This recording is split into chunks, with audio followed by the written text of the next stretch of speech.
Thank you, Asra, for that overly kind introduction. I wasn't sure where you were going with the false teeth. And thank you. I just want to join Tyler in thanking the Hope Funds for Cancer Research for the tremendous honor that you've given us by recognizing our contributions. It's humbling, it's unexpected, and I want to congratulate you on your mission.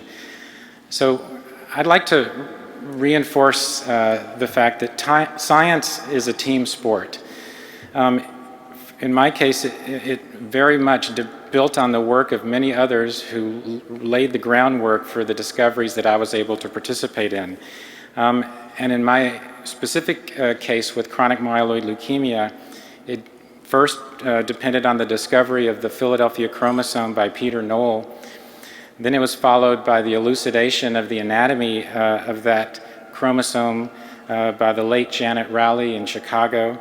And then the discovery that that chromosome produced a rogue protein called BCR-ABL that was the cause of the leukemia, and that was due to the work of many individuals, John Groffen, Gerard Grossfeld, Eli Kanani, my postdoctoral mentor Owen Whitty, and his postdoctoral mentor David Baltimore.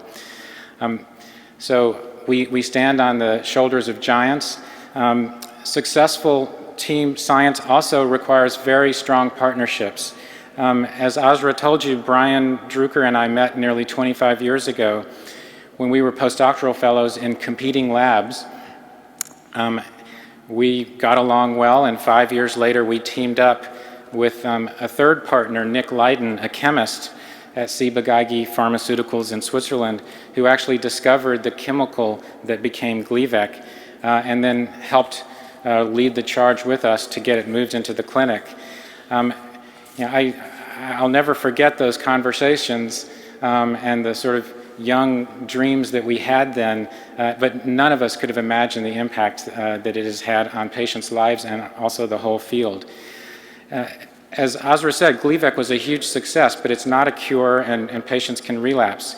And in the spirit of the Hope Fund supporting young trainees, I want to specifically acknowledge the trainees in my lab who led that important charge.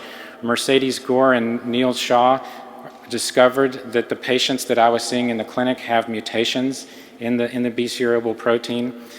And this was actually quite a surprise for the field, because the odds-on bet was that the patients were going to relapse because the tumor was going to figure out another way to get around the drug by activating another oncogene. But in fact, it revealed the exquisite dependence of the tumor on this one protein, and it's led to a generalizable concept for the field that we now call oncogene addiction. It's as if once you reveal the Achilles heel of a tumor, you have to keep going at it in multiple directions, and that's what has led to the success of second-generation drugs for chronic myeloid leukemia. Another really important part of this solution was partnerships with basic scientists, and I particularly want to acknowledge John Currian, a crystal structure biologist who solved the protein atomic structure of Gleevec bound to the drug target, and then helped us figure out how the mutations that we were finding in patients mapped onto that atomic structure, and it led us to the insights for these new second drugs. And as far as the prostate cancer story, it was another group of successful partners. It was exactly 10 years ago, two trainees in my lab, Charlie Chen and Derek Wellesby, conducted the experiments that told us that when men relapse on standard hormone therapy, they relapse by turning on the androgen receptor.